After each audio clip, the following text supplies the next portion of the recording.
Allô tout le monde, vous êtes à l'écoute de HR with Flo. Au menu, nous aurons des discussions, des invités et des conseils sur le monde des ressources humaines et l'acquisition de talent. Je me présente, Karine Pelletier. Charline Florestal. Bonne écoute!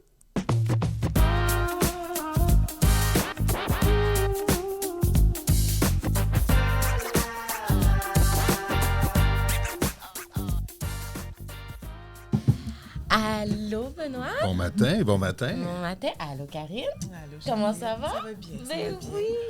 Donc, tu reviens de vacances? Toi aussi tu reviens de vacances? Ça fait du bien. Ouais, ça fait du bien. Oui, les vacances, ça fait du bien. Coïncidence, on est tous les deux allés en Martinique. Mais moi, je suis allée une semaine, elle est allée la semaine d'après. Ouais. Alors, Je vous envie, mesdames. Je vous envie. On a équilibré un peu notre teint. Donc, ça fait du bien. Moi, j'étais dans le soleil comme ça. Ça fait du bien. Puis là, aujourd'hui... aujourd'hui, on accueille Benoît. Oui. Benoît, un ami. Oui, Benoît, on s'est connus... il y a fort, fort longtemps. est-ce qu'on peut le dire? Je sais pas, c'est au début des années 2000? Oui, au milieu des années 2000, là, plus de 15 ans, là, c'est ça. À peu près. Oui, Donc, Benoît, à l'époque, était directeur. ouais, j'étais directeur des ressources humaines pour une grande boîte. Une grande boîte Ouais. qui a changé de nom entre-temps, Oui, qui était dans un beau building patrimonial au centre-ville, oui, Rose. oui. Donc, Rose. Rose, oui, fashion. Wow, c'est Ouais. un statement, ça. C'est, Rose, oui, ouais. c'est ça, exactement. Le building de la baie du Son. Ouais. Ouais. Donc, et puis à l'époque, t'étais pas encore à l'emploi de l'agence. Non, donc, moi, j'étais encore aux études. T'es encore aux études? J'étais encore aux On études. a un petit gap de différence. donc, c'est ça. Alors, on a connu Benoît parce que Benoît, c'était un de nos clients. Donc, on avait des mandats de recrutement pour certains postes. Ouais. Puis après, on s'est liés d'amitié. Benoît est passé au bureau, puis on a commencé à discuter. Ouais. Puis on s'est toujours un peu suivis Ouais. dans nos péripéties de vie. Donc, voilà. Alors, puis Benoît, à travers de sa carrière, je pense, a décidé de s'orienter plutôt au niveau du coaching, du développement, transition de carrière, si on peut dire ça comme ça. Exact. Donc, je vais arrêter de parler pour toi. Je vais te laisser parler. Alors, si vous voulez que je me présente, je vais, Ben le faire, oui. je vais le faire de façon assez succincte. Je dis souvent que je porte 3 chapeaux. J'ai un emploi à temps plein en ressources humaines. Je suis vice-président en ressources humaines pour une grappe industrielle. Donc, je suis un peu la ressource humaine des ressources humaines pour une industrie. OK. Donc, à cette titre, ce que je fais pas tant des ressources humaines au sens opérationnel du terme, plus des réflexions, des prospectives. Qu'est-ce qui s'en vient? Qu'est-ce qui se cache derrière la pénurie de main-d'œuvre? Qu'est-ce qui se cache derrière l'intelligence artificielle? Quels vont être ces effets-là sur la main-d'œuvre, sur le métier de ressources humaines, mais sur l'ensemble des métiers? Donc, ça, c'est mon premier chapeau. Mon deuxième chapeau, je suis coach en transition de carrière. Donc, et puis, on y reviendra sûrement, tout ce que ça implique, la transition de carrière. Et je fais ça depuis une quinzaine d'années. Et finalement, je fais partie du corps enseignant à l'Université Concordia qui forme les futurs coachs. Donc, c'est mes 3 chapeaux avec lesquels je jongle depuis quelques années déjà. Là, on parle de 45 minutes. J'ai tellement de questions. Je sais pas si je vais être capable parce que j'avais pas l'intro au début. C'est ça que j'aime de notre façon de fonctionner. J'avais pas ton intro. Puis là, je suis comme, oh mon Dieu, j'en ai tellement à dire sur tous tes chapeaux. Ouais. Alors, je suis vraiment contente de t'avoir aujourd'hui. Puis, justement, on est tous les deux en ressources humaines. Oui, 2 bonnes personnes, comme je le disais d'entrée de deux jeu. bonnes Oui, exactement. Excuse, Karine. Oh, c'est correct. On a connecté, là. On a connecté tous les deux en ressources humaines. Ouais. Qu'est-ce que tu penses justement des ressources humaines maintenant en 2024? Oh, hey, ça, c'est une question. Je suis extrêmement critique en général Ouais. de mon propre métier. Il y a plusieurs années, notre métier, les gens qui exerçaient notre métier, il y a plusieurs années, années 2000, comme on le disait, ou même auparavant, se voyaient comme des experts de processus. Ouais. Donc, ils étaient dans un rôle, on va dire, de service à la clientèle interne. Donc, je suis expert du processus de la paye, j'attends des questions sur la paye. Je suis expert du processus de formation, j'attends les commandes au niveau du développement de la main-d'œuvre. Puis, c'est passé une transformation, en bon français, un shift au tournant des années 2000-2010. on a voulu amener la profession à un niveau supérieur et on a adopté l'approche coaching et soudainement, les gestionnaires généralistes, les professionnels RH sont devenus des partenaires d'affaires. Ouais. Cette transformation-là qui se voulait positive, qui se voulait constructive pour l'organisation et le métier de ressources humaines, n'est pas encore aboutie, en fait. Les ressources humaines, les gens en ressources humaines se voient toujours et encore comme des experts de processus.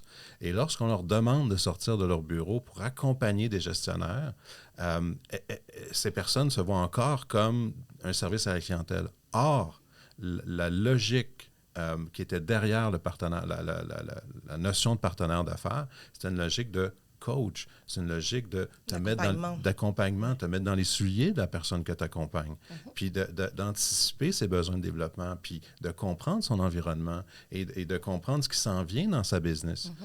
Quand tu restes dans une posture d'expert de processus puis de service à la clientèle, tu es passif. Puis une des critiques que les gens des ressources humaines, lorsqu'elles se rencontrent, lorsqu'elles sont en comité ou autre, portent envers la business, c'est qu'elles ne se sentent pas assez écoutées, respectées, elles ne font pas partie des décisions. C'est ce qu'on entend beaucoup. Or, tu as une occasion en or de faire partie des décisions, d'avoir la crédibilité si tu t'impliques dans la business. Si tu restes en périphérie, ben, ça se peut qu'on te garde en périphérie.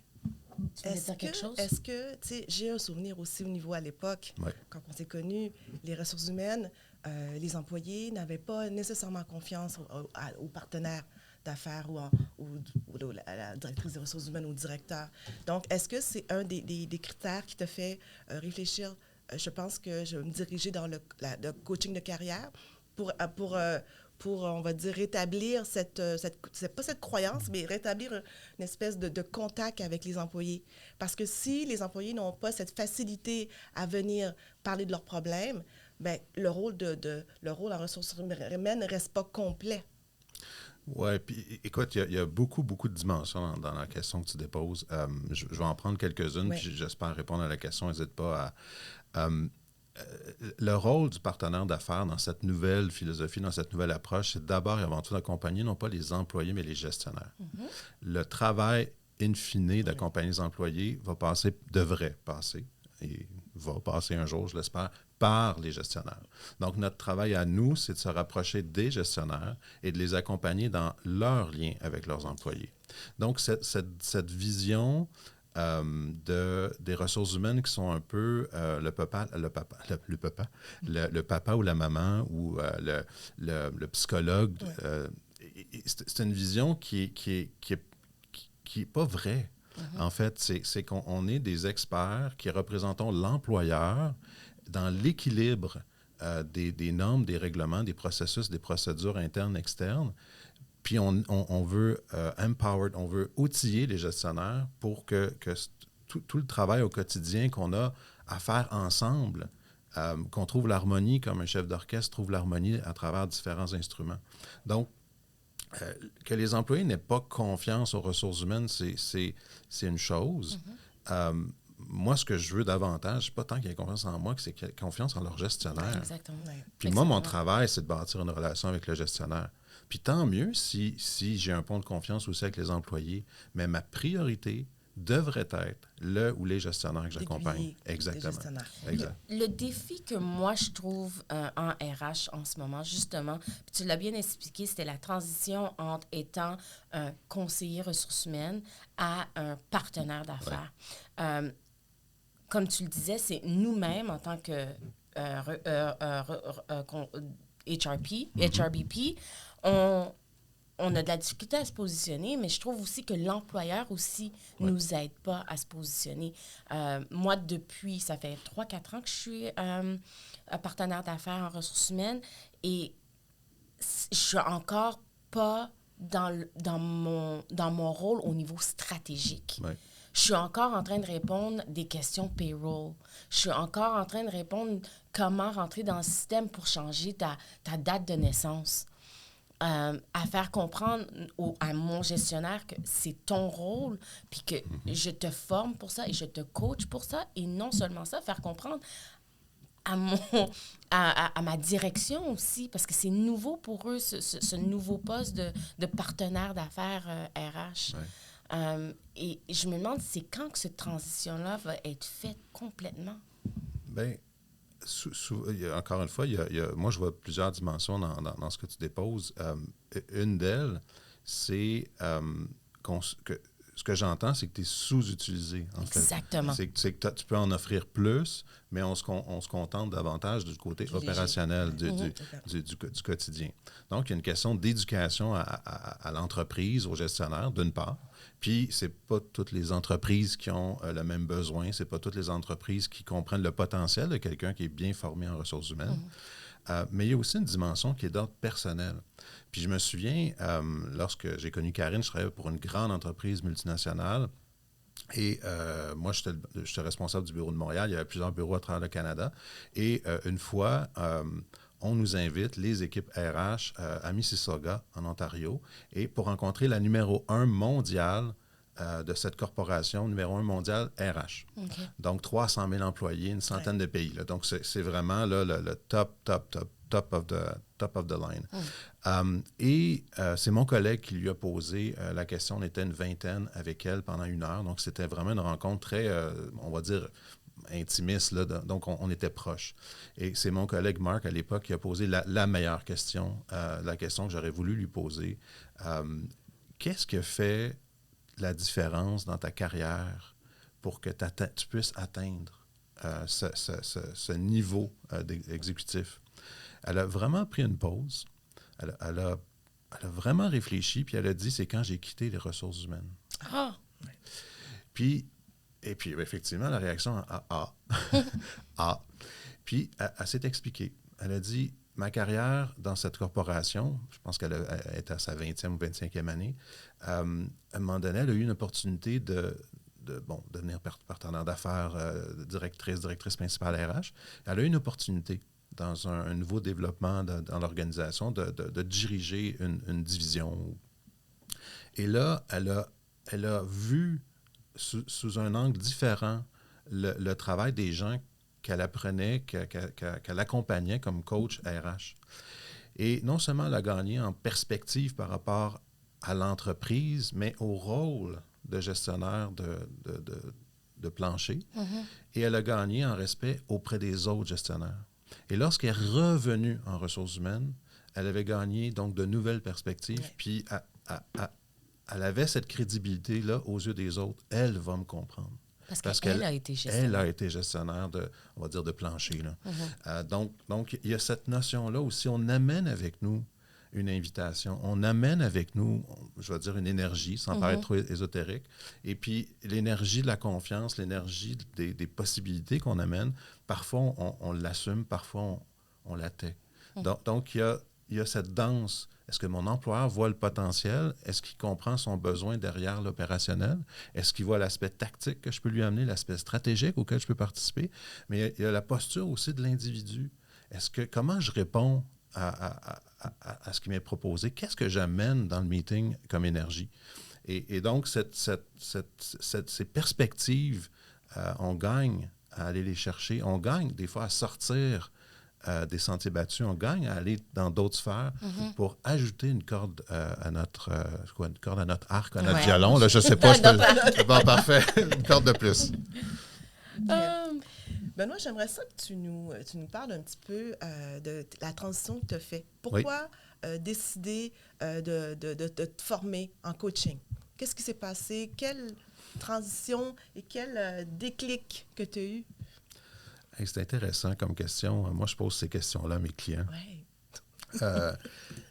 Puis, vous savez, tant qu'à être dans la portion ésotérique confidence, là, et là, je regarde la caméra en signe de... on est là. Moi, je pense qu'on fait toujours à peu près ce qu'on doit faire, peu importe le métier ou l'environnement.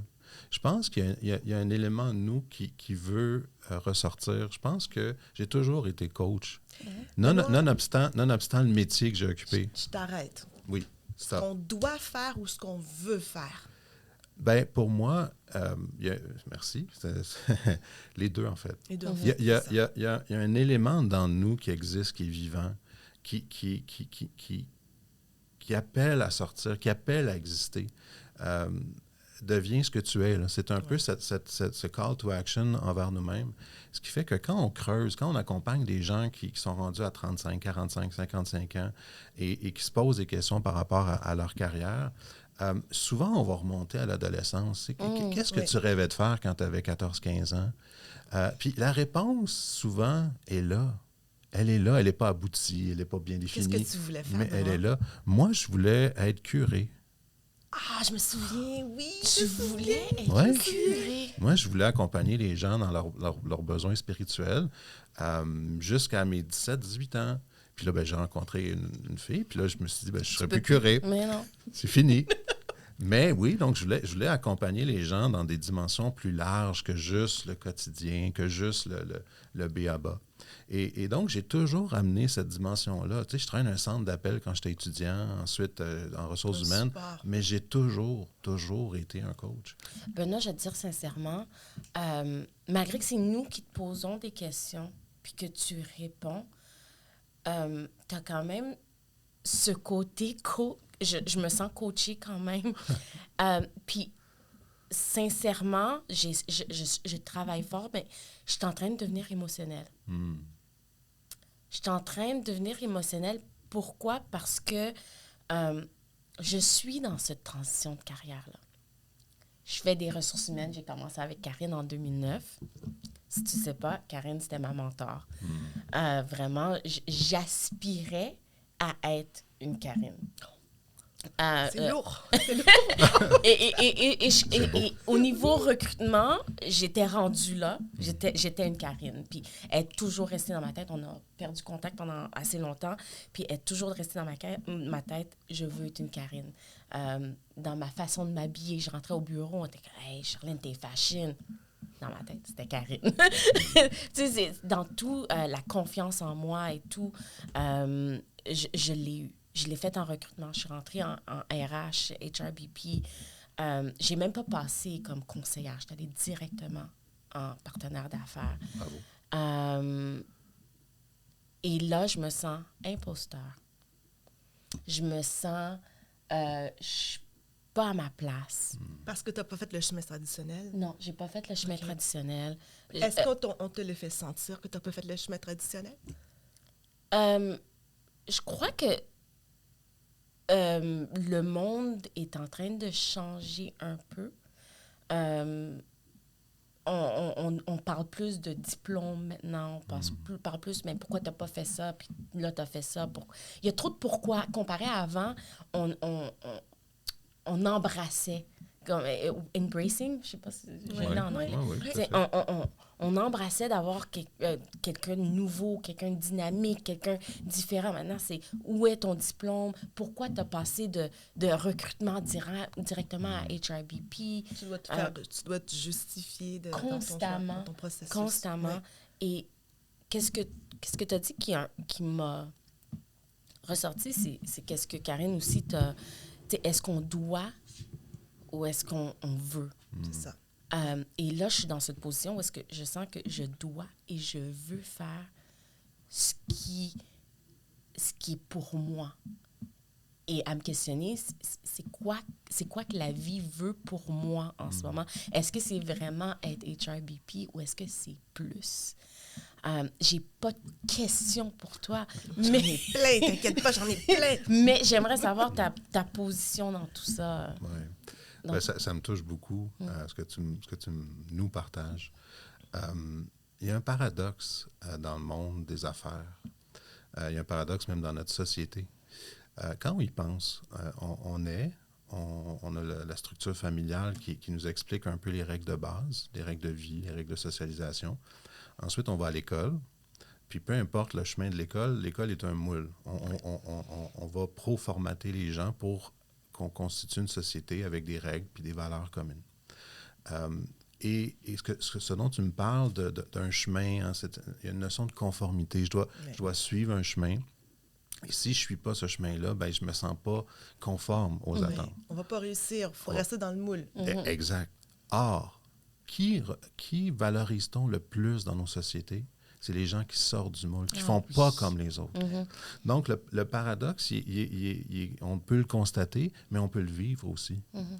Puis, l'invitation souvent que je fais aux gens, c'est de comprendre que le moule est là pour comme une base de réflexion, comme un benchmark en bon franglais, mais que tu as tout le temps et tout l'espace pour devenir qui tu veux et qui tu dois être. Donc, c'est plus une invitation à laisser la conformité pour ce qu'elle est, une notion de socialisation, une notion qui est importante pour le groupe, mais qui n'est pas obligatoire pour toi. Tu peux t'en affranchir éventuellement. Puis c'est l'invitation que je fais à mes clients. Qu'est-ce que tu voulais? C'était quoi le rêve que tu avais quand tu étais plus jeune? Qu'est-ce qui est vivant dans toi puis qui appelle à exister? Et puis là, on commence une réflexion qui peut durer quelques rencontres, quelques mois, plus ou moins. Puis, parle-moi un petit peu de, tu sais, parce que, tu sais, il y a des gens qui savent exactement ce qu'ils veulent, où est-ce qu'ils veulent aller. Mais généralement, quand on voit un coach, c'est qu'on a peut-être une idée très confuse, on n'a pas d'idée, ou on attend que notre coach nous dise, tu vas faire ça, tu vas aller là. Parle-moi un petit peu des mythes que tu as rencontrés en étant coach, parce qu'on en a quelques-uns, mais tu dois sûrement avoir des histoires aussi croustillantes. Oui, puis il faut parler de coaching, la définition un peu simple Oui. ou bête. Là. Puis je ne veux pas m'enfarger dans la sémantique, mais le mot coaching, c'est un mot parapluie qui cache, derrière laquelle se cachent plusieurs conceptions de ce qu'est le coaching. On va partir avec ce que tout le monde connaît, le coach sportif. Donc, le coach sportif, c'est un expert qui est là pour expliquer à une équipe, à des joueurs ou à un athlète, si on pense à un coach olympique, par exemple, de perfectionner ses techniques. Donc, il amène l'expertise et il va accompagner avec son expertise la personne qui est devant lui, l'employé ou l'athlète. Un coach, comme moi je le pratique, je n'ai pas l'expertise du métier de la personne. J'ai pas l'expertise, j'ai pas la réponse. J'ai la certitude que la personne en face de moi a la réponse. Donc, dans les différentes approches, l'approche que j'ai embrassée dans mes formations, dans ma formation principale, c'est l'approche humaniste. Donc, je ne suis pas un expert. Tu es l'expert de toi-même. Mon travail, c'est de créer un espace de confiance, de non-jugement. Et dans cet espace-là, tu vas passer d'un monde de perception à un monde de perspective. Okay. Et c'est ça mon travail. Donc, oui, j'ai une certaine expertise. Bien sûr, je suis en ressources humaines, je connais le tissu professionnel de Montréal et du Québec. Bon, évidemment, j'amène un certain bagage. Mais ce n'est pas mon principal outil de travail. Mon principal outil de travail, c'est d'inviter la personne à se voir elle-même, à ouvrir un chemin vers l'intérieur. Puis éventuellement, dans une phase ultime, on va explorer des avenues, puis là, je vais me permettre de déposer des idées, à la limite même conseiller des choses. Mais la posture de coach, ce n'est pas une posture de conseil. Okay. C'est une posture de réflexion. Alors, on peut dire, c'est pas un mode de thérapie, parce que beaucoup pensent que c'est un mode de thérapie. Non. Bon. Non. Puis c'est une bonne question. Ça peut avoir un effet thérapeutique. Le fait d'être écouté sans jugement, de façon positive, avec des reflets, des métaphores, va amener un effet parfois thérapeutique chez l'individu. Mais la grande distinction entre le coaching, on va dire, qu'on considère maintenant un peu comme ICF, l'International Coaching Federation, qui est une des entités importantes dans le monde du coaching qui encadre un peu la pratique, c'est la définition que je vous ai donnée. Dans le fond, moi, on est là pour accompagner, pas pour conseiller. L'expertise est devant nous et pas en nous. Le thérapeute, donc le psychothérapeute, son travail, c'est de régler un problème en remontant à la source du problème. Et puis là, il y a différentes approches. Là, hein, donc, ne me blâmez pas à la maison. Je synthétise. Et Santara va beaucoup être dans le tell, il va dire. Le coach va beaucoup être dans le ask, le questionnement. La nuance peut être mince. Puis, il y a beaucoup de coachs qui font de la consultation et du mentorat dans leur pratique de coach. Ils appellent ça du coaching. Donc, il y a une confusion des genres. Et Et comme il y a quelques années, la psychothérapie, tout le monde faut être psychothérapeute en s'achetant une carte d'affaires puis en affichant dans le journal à l'époque, en s'affichant comme psychothérapeute sans formation, rien. Mais il y a beaucoup de coachs qui se disent coach. Et puis là, il y a une pléiade de coachs qui font leur possible, j'imagine, mais qui ne sont pas coachs dans la pure tradition ICF telle qu'on nous l'apprend. Donc, ma question, peut-être la tienne aussi, j'imagine, Charline, est-ce que tout le monde peut être coach? C'est ça. Si ton besoin premier, c'est d'accompagner un individu pour faire ressortir en lui ou en elle la beauté qui est en elle, en toi te mettant à côté, pour être observateur de cette beauté, oui, tu peux être coach. Si ton besoin, c'est davantage de t'exprimer, d'enseigner, de faire la démonstration de ton savoir, c'est pas un coach. Deviens enseignant, deviens consultant. Puis c'est pas péjoratif. On est davantage dans l'écoute, dans la compassion, dans une posture, disons, d'humilité par rapport à notre client. Si tu es capable d'embrasser ça, si tu es capable de vivre avec ça, si tu es capable d'écouter quelqu'un avec compassion, avec empathie, sans tout de suite parler de toi, puis ah oui, moi aussi, ça m'est arrivé il y a 5 ans, ben oui, tu peux être coach. Si c'est plus fort que toi, tu dois parler de toi-même. Ben, deviens autre chose. Puis il y a de la place pour tout. Fais un podcast. Fais un podcast. Mais je vais pas te mentir, moi, au début, quand ça commençait le coaching, je me souviens surtout juste avant le COVID, tout le monde était coach. Oui. Tout le monde devenait coach. Il y avait coach de vie, coach de ci. Il y avait un coach pour tout. Oui. Alors moi, ça m'a rendu un peu fébrile dans le domaine. J'étais comme, moi, je veux pas être coach. Moi, je veux pas commencer à faire de l'argent pour conseiller les gens. Ça devrait être gratuit. Maintenant, on n'est jamais assez... C'est devenu un side hustle, comme ils disent maintenant. Oui. Alors, tout le monde veut un side. Bon, je vais devenir coach, je vais faire... Moi, je suis comme, moi, pour aider quelqu'un à s'accomplir, à devenir ce qu'il devrait être, moi, je ne veux pas être payée pour ça. On devrait être plus communautaire et vouloir voir les gens exceller. Ouais. Alors, j'ai eu un dégoût pour le domaine de coach à cause que tout le monde l'était pour n'importe quelle raison. Même, on dirait, il y avait des coachs pour comment changer ses chaussettes. Comme, il y avait vraiment pour tout. Mais là, je commence à repenser et à revoir... ma façon de penser. Puis je me souviens, un professeur me l'a dit à l'université, j'allais à l'UQAM, puis elle a dit, les coachs sont nécessaires de nos jours à cause qu'avant, on avait Jésus.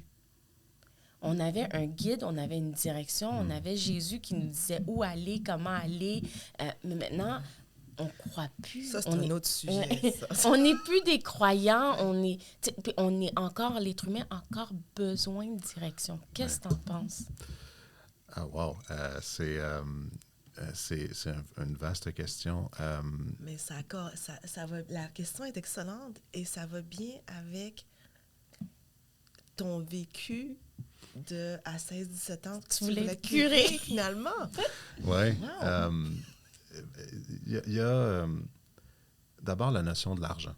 D'abord, la notion de est-ce que je peux aider en étant payé pour. C'est ça. C'est une question, moi, qui m'a tiraillé pendant de nombreuses années. L'ICF nous recommande, nous invite à faire un minimum de 20% de nos interventions sous forme pro bono, donc gratuitement. Okay. Donc, déjà, il y a cette notion de redonner au suivant. Et puis, ensuite, ben, c'est dommage, mais on est dans une société capitaliste et on va associer au prix une valeur.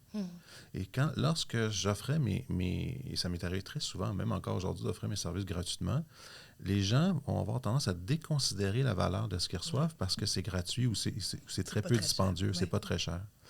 Et au contraire, quand les gens payent très cher, s'attendent ils se disent hey, « j'ai payé très cher mon coach », sous-entendu, il doit être bon. Pas à peu près, tu sais. Puis tu as des coachs de la vieille école comme Anthony Robbins, là, qui est encore actif. Lui, il charge, je pense, $1 million par accompagnement. Donc, qu'est-ce qu'il dit quand il dit ça? Il dit « je suis le meilleur ». Et on le comprend. On n'a même pas besoin de nous l'expliquer. Un enfant de 5 ans va comprendre, il est plus cher, il doit être meilleur. Donc, il ne faut pas se dévaluer ou dévaluer ce qu'on fait de façon systématique parce qu'on trouve ça sale d'être payé. Néanmoins, effectivement, si tu le fais que pour l'argent, si tu le fais, puis c'est juste pour une question de marketing, puis un side hustle, comme tu dis, bien, peut-être que tu n'es pas dans le bon métier. Encore une fois, il y a un élément fondamentalement d'accompagner quelqu'un de façon authentique. Ceci étant, bien, une fois de temps en temps, je suis payé. Moi, je dis souvent, j'aide les gens, puis une fois de temps en temps, je suis payé. Donc, le rapport ou la paix avec laquelle je vis maintenant, c'est que lorsque quelqu'un en a vraiment besoin, je ne m'arrête pas à l'argent. Okay. Je m'arrête aux besoins. Pour ce qui est du curé, il y a une dimension, effectivement, qui est toujours très importante pour tous les humains, la dimension spirituelle. Et effectivement, on l'a évacuée depuis plusieurs années. Et cette dimension se réinvite constamment. Mais elle est déguisée derrière des besoins ou des appels que les gens ont. Et est-ce qu'un coach est un conseiller spirituel? Non. Ouais. Néanmoins, à travers le processus de questionnement, on va inviter les individus à explorer les dimensions qui sont importantes pour eux. On va les inviter à voir le monde et à ressentir à travers leur tête, leur cœur et leur tripes. Et souvent, va s'inviter cette notion de spiritualité. Ouais. Merci. J'ai une question pour toi, Charline.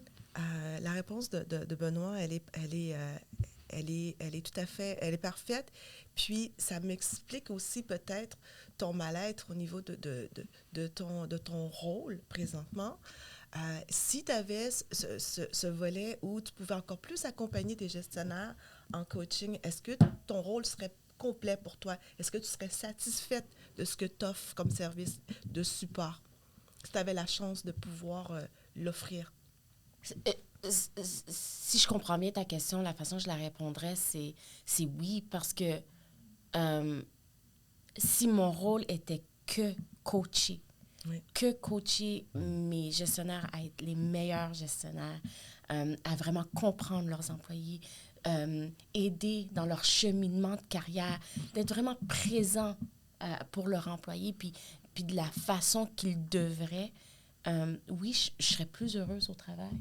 Je serais vraiment plus heureuse au travail parce que je sens que c'est qu'est-ce que je dois faire et qu'est-ce que je veux faire. C'est l'appel. Oui, c'est l'appel. Il y a un élément intéressant, c'est que quand on fait le reverse engineering de comment un gestionnaire devient un gestionnaire, il n'y a aucune formation pour devenir un gestionnaire.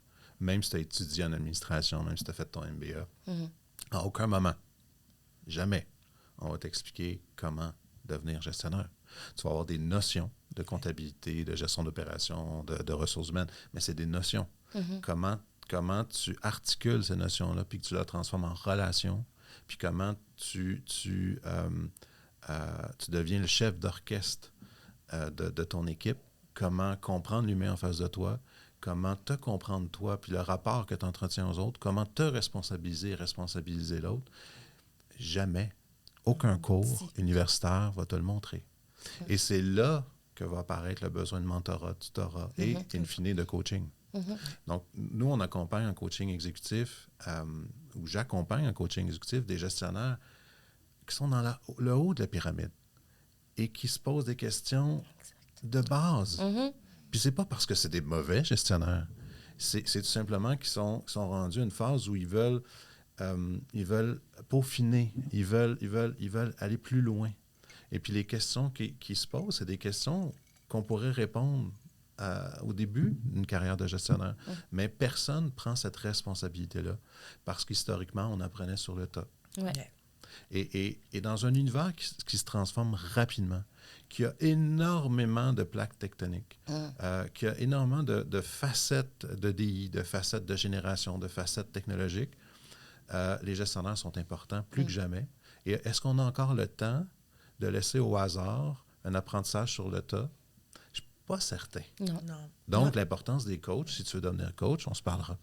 Parce que je pense que ton apport peut être bien plus qu'opérationnel, puis avoir un impact majeur. On a besoin de gens qui vont créer de l'espace pour que les autres puissent grandir.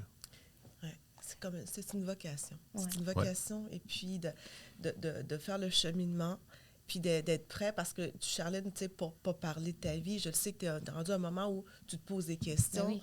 Puis les questions que tu te posais, moi, je me suis posé ces questions-là aussi, de savoir comment je peux amener à faire ce que je fais, ce qui me passionne dans la vie, et de faire du bien aux gens que je rencontre.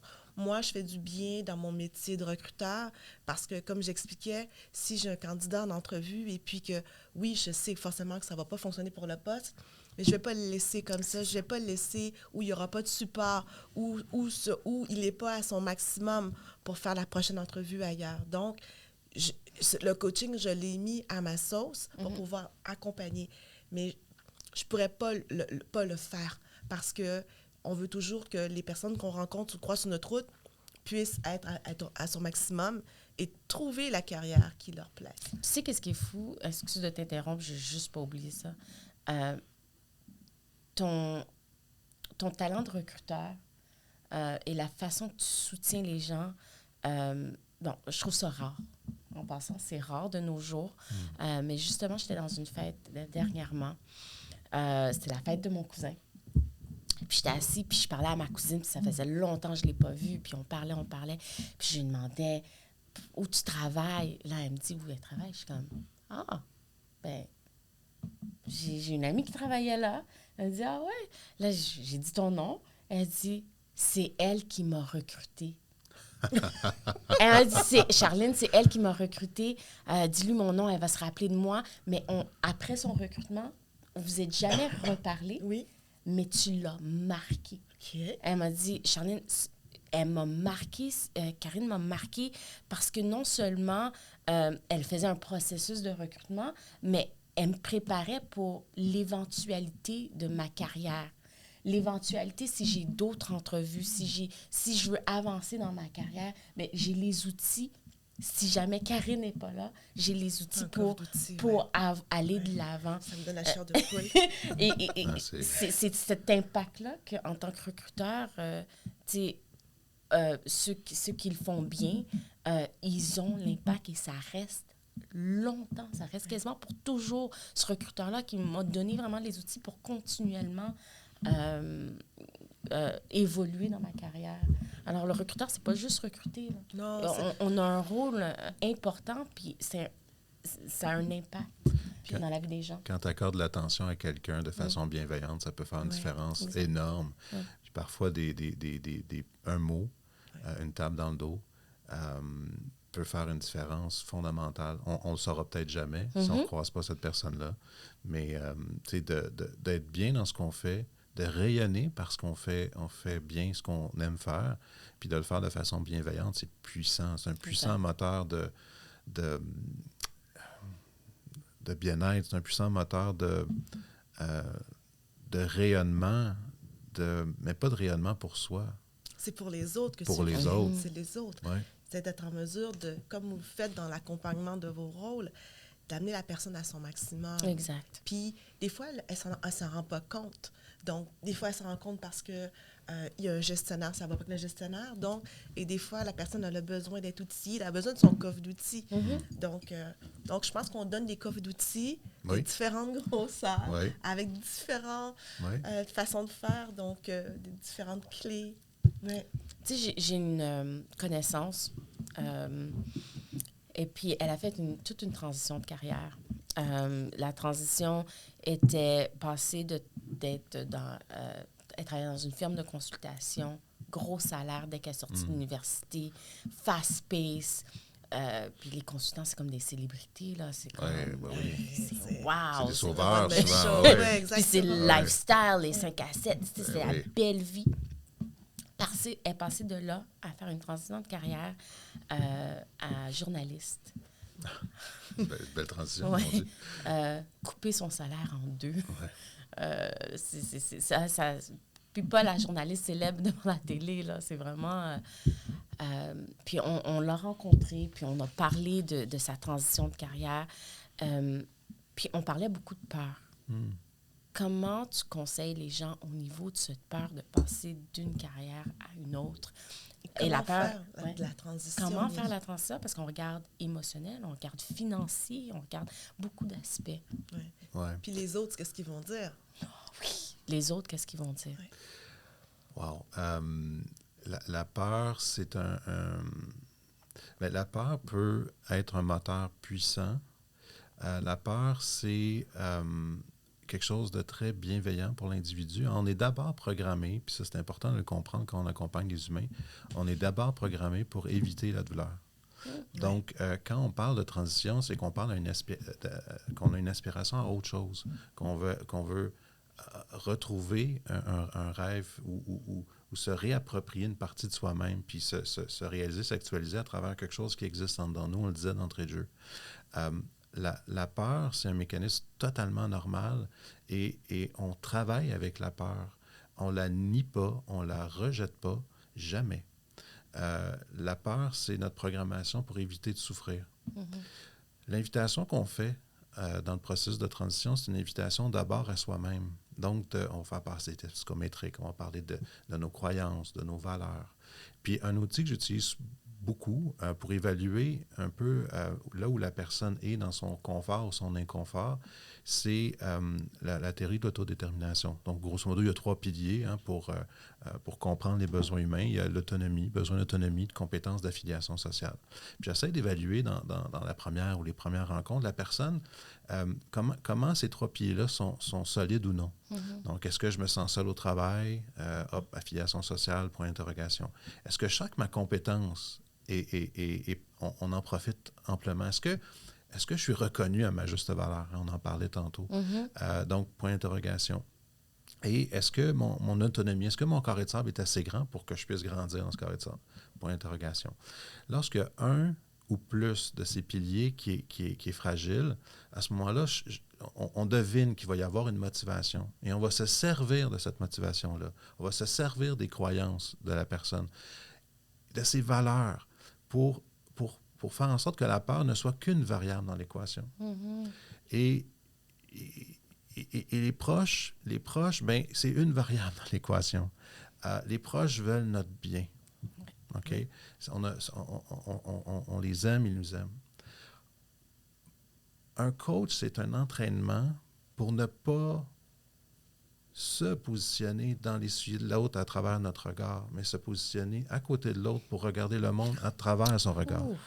Les proches font systématiquement « Moi, si j'étais à ta place. » Puis ça dit ce que ça dit. Si moi, j'étais à ta place. Moi, mon entraînement, c'est de dire « Regardons les choses de ton point de vue. » Oui. Et c'est un entraînement. Parce que ça me tente des fois de dire « Moi, si j'étais à ta place. » Alors, les proches, c'est une variable. Mais certains proches prennent beaucoup de place dans l'équation. La peur, c'est une variable. Parfois, la peur prend beaucoup de place dans l'équation. Si tel est le cas, ben on va explorer, on va se questionner autour de ça. De quoi tu peurs réellement? Et souvent, les peurs, c'est nos amis. Des fois, il y a des amis... C'est leur insécurité. C'est l'insécurité matérielle, l'insécurité de perception. Mais on va travailler à partir de l'intérieur de la personne. Moi, je ne dis pas ta peur n'est pas justifiée. Qui suis-je pour te dire que ta peur n'est pas justifiée? C'est ton ami à toi, la peur. Elle t'assure que sa job, c'est de t'assurer, de t'accompagner pour éviter de souffrir. Et elle essaie de te protéger. Et elle essaie de te protéger. Mais en accédant à d'autres dimensions de soi, on permet à la personne de relativiser sa peur, de la garder en vie, mais de la prendre pour ce qu'elle est. D'éviter de lui laisser toute la place. Exactement. Puis je l'ai dit à Karine une fois. Plus tu as peur, plus tu es dans la bonne direction. Ah, c'est clair, c'est clair. Si tu n'as pas peur, c'est intéressant. Si tu n'as pas peur, tu n'es pas dans la bonne direction. Si tu n'as pas d'inconfort, tu n'as pas d'apprentissage. Exactement. Point. Donc, l'inconfort, la peur en fait partie parfois, c'est effectivement que tu peux être sur le bon chemin, en tout cas un chemin d'apprentissage. Exactement. Benoît, il y a tout le beau côté que tu nous as dit du coaching, la transition Ouais. de carrière. Mais j'aimerais ça que il y a un petit côté qui doit être aussi peut-être moins reluisant. C'est quoi les frustrations d'un coach professionnel? J'en ai pas tant. T'en as pas? Puis justement, c'est à cause de la posture. Si je suis là pour t'accompagner à te révéler à toi-même, j'ai pas beaucoup d'attentes. Mes attentes, ça va être tes attentes. Moi, je vais te faire des propositions. Quand on parle de frustration, je vais davantage parler d'un potentiel que je vois et auquel la personne n'a que peu accès. Puis, je peux pas toujours lui dire « t'es capable, t'es belle, t'es fine, t'es forte ». Hein? C'est pas ma job. Mais par plein de reflets, de métaphores, j'essaie de l'inviter à se voir telle que moi je la vois. Telle que beaucoup de gens, d'ailleurs parfois autour d'elle, la voient, la considèrent. Donc, s'il y avait une frustration, puis le mot frustration est un peu fort, là, s'il y avait une insatisfaction parfois ou quand je raccroche de mes rencontres, puis que je me dis, dommage qu'elle n'ait pas accès à ce que moi je vois, on peut parler peut-être un peu de frustration, mais c'est pas... Je peux imaginer un coach en condition physique qui a fait le meilleur programme au monde, la meilleure diète au monde, puis son client arrive, puis il a pris du poids au lieu d'en perdre, puis il n'a pas fait... Je peux imaginer, mais moi, mes attentes ne sont pas... c'est des invitations de questionnement que je te fais, le plan d'action qu'on bâtit ensemble pour toi, je ne reviens pas dessus si tu ne reviens pas dessus. C'est clair. Il t'appartient. Oui, mais supposons que ton client... tu le sais qu'il n'est pas tout à fait transparent ou tu le sais que vous n'arrivez pas à vous rejoindre parce qu'il veut changer, mais pas tant que ça, puis tu vois qu'il manque de transparence. Ça ne crée pas... Oui, ça crée une insatisfaction ou... Très peu. Après 2-3 rencontres, si je vois que la personne n'est pas a des attentes par rapport à ce que je peux lui offrir qui sont davantage de l'ordre de la consultation, par exemple, bien, je vais tout simplement le déposer. Je vais dire, tu sais, moi, ce que je peux te proposer, c'est de la réflexion. Ce que je peux te proposer, c'est qu'on brainstorm peut-être ensemble. Ce que je peux te proposer, c'est des perspectives, c'est un accès à toi-même. Si tu veux des réponses, si tu ne sens pas le besoin en ce moment de prendre un pas de recul puis de revenir à l'intérieur de toi, bien, je ne suis pas la bonne personne pour toi. Et puis, on se serre la main et c'est tout. Donc c'est pour ça que dans le marketing du coaching, je ne fais pas de marketing agressif. Je n'irai jamais t'écrire en disant « As-tu besoin d'un coach? » Je pense que... Non. Voici ce que j'offre. Et il y a une bonne partie de mes clients que c'est du bouche à oreille. Ouais. Parce que c'est difficile... En fait, c'est impossible je ne dis pas à quelqu'un, je vais te faire perdre 10 livres en 3 jours. Je ne dis pas à quelqu'un, tu vas faire 15 000 $ ou 15 000 € par mois grâce à mes façons de faire incroyables sur le net. Non. Moi, je suis là, puis je suis dans une invitation à l'introspection, à la perspective, au reflet, à devenir la meilleure version de toi-même, mais que toi, tu désires être, pas que la société veut ou que ça va shiner nécessairement. Donc, j'ai très, très, très peu de frustration dans mon travail. Pour être honnête, là, contrairement à quand j'ai une posture de ressources humaines, puis là, j'accompagne les gestionnaires, je me dis, mais qu'est-ce qu'ils ne comprennent pas? Mais qu'est-ce qu'ils ne comprennent pas? C'est ça, dans le domaine des ressources c'est humaines, autre c'est chose. une autre... C'est autre chose. Ben là, je t'ai donné la réponse, tu as coulé l'examen. Ça, c'est une autre frustration. C'est autre chose, là. C'est complètement Mais là, autre je chose. suis consultant en ce moment-là. Donc là, mes attentes viennent de changer. Ouais. Mais dans une posture de coach, Parfait. je suis là pour toi. Mais vraiment, ça nous a fait plaisir de te rencontrer, Plaisir Benoît, partagé. aujourd'hui. Moi, j'ai une dernière question Oui. pour Benoît. Benoît, nos auditeurs qui nous écoutent, Oui. des gens qui voudraient faire une transition de carrière, devenir coach, Oui. qu'est-ce que tu leur conseilles de faire? Vraiment de rencontrer quelqu'un ou 2-3 coachs pour voir les écoles de pensée. L'ICF, l'International Coaching Federation, c'est une des entités, il y en a d'autres, c'est la plus importante. Elle va accréditer des écoles, mais parmi ces écoles accréditées, il y a plein d'écoles de pensée, il y a plein de méthodologies. De voir quelle méthode, quelle approche et plus leur parle davantage. Puis il y en a vraiment peut-être pas des centaines, mais il y en a des dizaines. Parfait. Donc, allez voir des coachs, intéressez-vous aux approches et allez chercher une vraie formation. Coach, là, ça ne s'apprend pas en 3 week-ends. Ça ne s'en prend pas tout seul. En écoutant, tu sais, bon... Instagram. C'est un appel à juste apprendre à écouter. Oui, apprendre à écouter. Juste apprendre à écouter. Tu vois, les premiers exercices d'écoute, là, tu saignes du nez, là, parce que ça te tente de parler. Là. Juste d'être une demi-heure à écouter quelqu'un en faisant puis rester concentré, puis rester au service. Juste ça, c'est une invitation à l'humilité. Donc, tu sais, c'est un métier sérieux. Si on le fait bien, on peut changer des vies, mais ça demande un effort, ça demande un peu de shopping. Mais allez chercher une approche qui vous parle. Merci. Benoît, où est-ce qu'on peut te rejoindre si on a besoin d'un coaching? BDRH.ca, c'est le nom de ma compagnie. N'hésitez pas. J'ai une belle liste d'attente, mais je suis toujours heureux de rencontrer des nouvelles personnes avec leurs questionnements. Puis je le fais parce que j'aime l'humanité. Donc, chaque nouvelle personne est un nouveau défi, un nouveau territoire qui m'est présenté. Donc, BDRH.ca. Mais vraiment, ça a vraiment été un plaisir. C'était comme une thérapie pour moi. Ouais, moi aussi. Merci. Merci, ça a été très agréable. J'ai eu ma séance de pro bono coaching aujourd'hui. Alors, je l'apprécie beaucoup. Merci à vous de l'invitation. Merci, Super, Benoît. ça a passé Merci vite. beaucoup. Merci, Charline. Merci, Karen. Bye. Salut. Bye.